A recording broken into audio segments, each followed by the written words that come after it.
If you're such a mess, there's no way you're my kid. Get lost, you pig, yelled Bob. Bob and I stepped in to protect Luke. If you won't recognize Luke as your own son, I'll take him in. Days later, when they saw Luke on TV, they came to our house, saying, "Luke, come home with us." Luke asked, "Who are you guys?"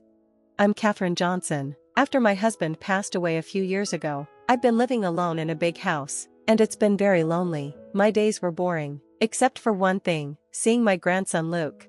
My son Bob and his wife Michelle run a nightclub that seems to be doing well. They're always busy. After several years of marriage, they had a baby. They were hoping for a girl to become a star at their club, so they bought lots of baby girl stuff, but the baby was a boy, which was a huge disappointment for them. You'd think they'd love the baby anyway, but that wasn't the case. Bob and Michelle showed no interest in him and didn't even care about his name. I suggested a few names, and they picked Luke. Bob and Michelle kept ignoring Luke, hoping for a girl next time, but they never had another child. Michelle grew to resent Luke, blaming him for their failed plans, saying things like, "Our plans are ruined because you're not a girl, it's all your fault." Michelle and Bob started treating Luke with increasing coldness. I wish I had stepped in earlier. Maybe things wouldn't have turned out so badly. Eventually, Michelle stopped cooking for Luke and instead left a $5 bill on the table each day before going to work, not returning until early morning. Luke was left alone from evening until night, waiting for his parents to come home. Imagine how scary and lonely that must have been for a young child. With the money Michelle left, Luke bought his meals at the convenience store. Being a child, he didn't think about balanced nutrition and often chose sweets and potato chips. Sometimes he ate food that was about to be thrown away. A kind store worker noticed Luke's situation and occasionally shared extra food with him, so even on days when Michelle didn't leave money, Luke didn't go hungry. By the time Luke was in 3rd grade, he weighed over 150 pounds due to his unhealthy diet of sweets and convenience store food. Bob and Michelle were unhappy about this. They started being verbally abusive, calling him names and telling him he was a burden. They said things like, "Look at how fat you've gotten. You're not my child. You're just a fat burden. Get out." Hearing this broke my heart. I worried about how Luke felt hearing such things from his own father. I visited their house occasionally to check on him. From their tone, I could tell Bob and Michelle were growing more resentful of Luke. One day, I went to their house to see if they were mistreating Luke. As soon as I opened the door, I heard Bob yelling, "There's no way a fat kid like you could be my child. Get lost, you pig." I rushed towards the noise and found Luke lying on the floor, with his hand on his cheek, suggesting Bob had hit him. I quickly moved to protect Luke from Bob. Luke looked up at me with a vacant, resigned expression, which made me regret that such a young boy had to endure such pain. Bob seemed oblivious to my arrival, his eyes wide with shock. "Do you even understand what you're saying?" I shouted at Bob. "Luke is genuinely your child." Even though Bob is my son, I couldn't understand his thoughts at all. I couldn't believe he was treating his own innocent son so poorly just because Luke wasn't the daughter he wanted. "If you won't recognize Luke as your child, I'll take him in," I said firmly. Both Luke and Bob were taken aback by my sudden decision. Bob and Michelle, seeing this as a chance to get rid of their problem, eagerly accepted my offer. "Thanks, Mom, now I can focus on my business," Bob said. "Thank you so much," Michelle added with a smile that seemed a bit too bright. Their cheerful faces made me sad because it was clear how little they cared about Luke. I had thought it was best for Luke to be with his real parents, but I deeply regretted not taking him in sooner. On the way back to my house, Luke said, "I'm sorry, I'll grow up quickly and move out." I was confused by his words and asked him what he meant. Luke replied with a serious expression, "You regret taking me in on a whim, don't you? You look angry." Seeing Luke's worried face, I reassured him, "No, I regret not doing this sooner. I should have realized that you'd be better off with me rather than staying with them." "Are you annoyed with me?" Luke asked, looking anxious. I hugged him tightly and said, "No way, I love you more than they ever could." Luke seemed unsure how to react. He stood still for a moment, then softly said, "This is the first time I've been hugged." Tears filled my eyes, and I vowed to make him happy no matter what. From that day on, Luke changed. He became lively, cheerful, and more talkative. Every day when he came home from school, he eagerly helped prepare dinner and excitedly shared stories about his day. "You seem very cheerful today. Did something good happen?" I asked him. "Do you know something funny happened today?" Luke told me. While we were singing in music class, a sparrow flew into the room. The teacher panicked and almost started crying, saying she couldn't handle birds. Luke chuckled as he remembered the story, and his cute, lovable smile made my heart melt.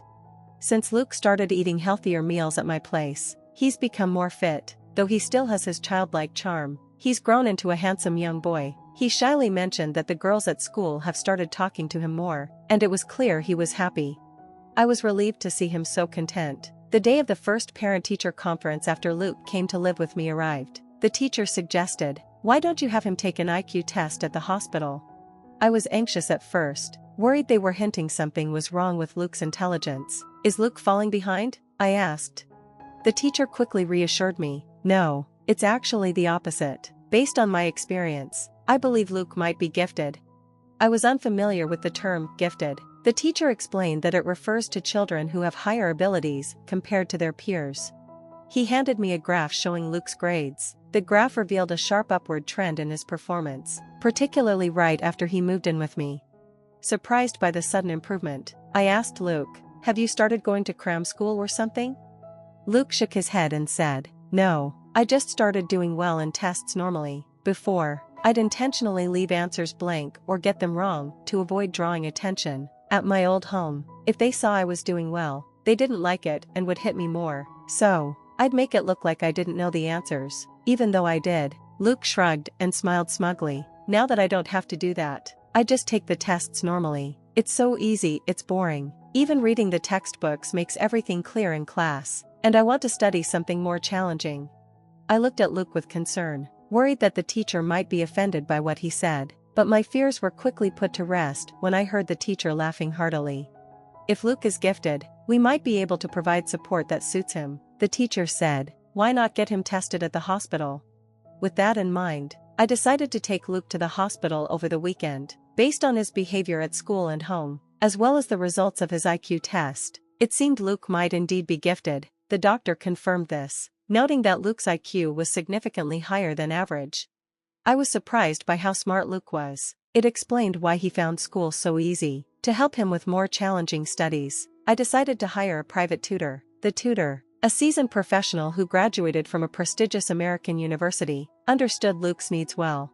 Luke was thrilled with the private tutoring, finding it more engaging than school. He excelled in both English and Chinese proficiency tests, earning top grades. The tutor proudly shared about his exceptional student on social media, and soon Luke became the talk of the town, with newspapers and TV stations requesting interviews. One day, while I was spending time with Luke, the doorbell rang. I expected reporters, but was surprised to find Bob and Michelle standing at the door. "Long time no see, Mom. We've come to get Luke," Bob said.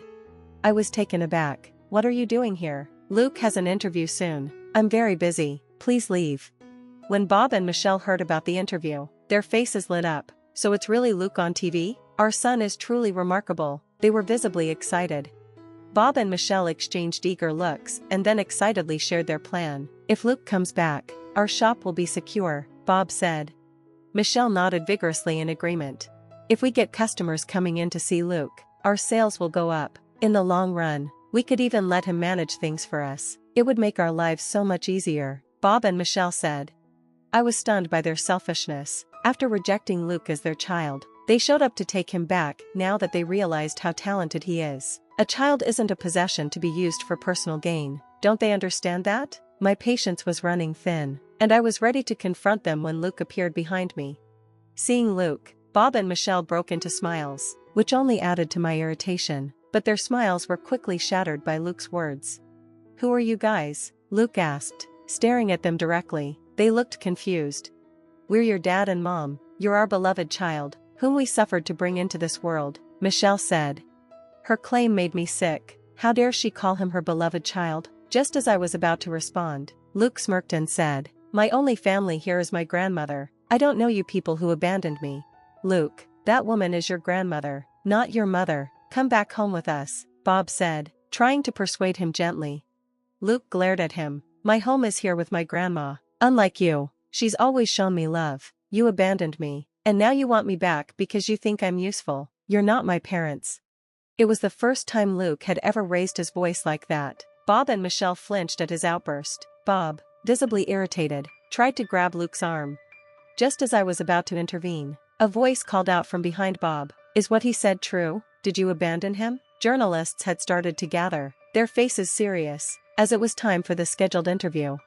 The reporters surrounded Bob and Michelle, bombarding them with questions. The interview was later broadcast on television with the sensational title, "The Tragic Past of a Genius Boy and the Parents Who Abandoned Him."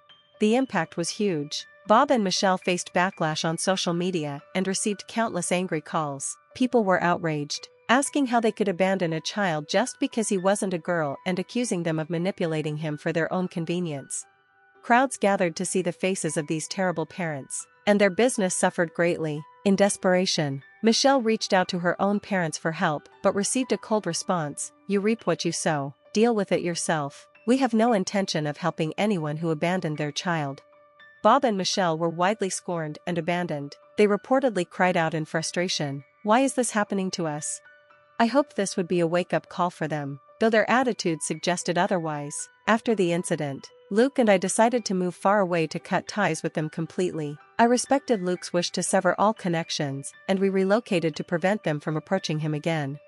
We would have sought legal measures if possible, but it's difficult to sever ties with biological parents, even if they are adoptive.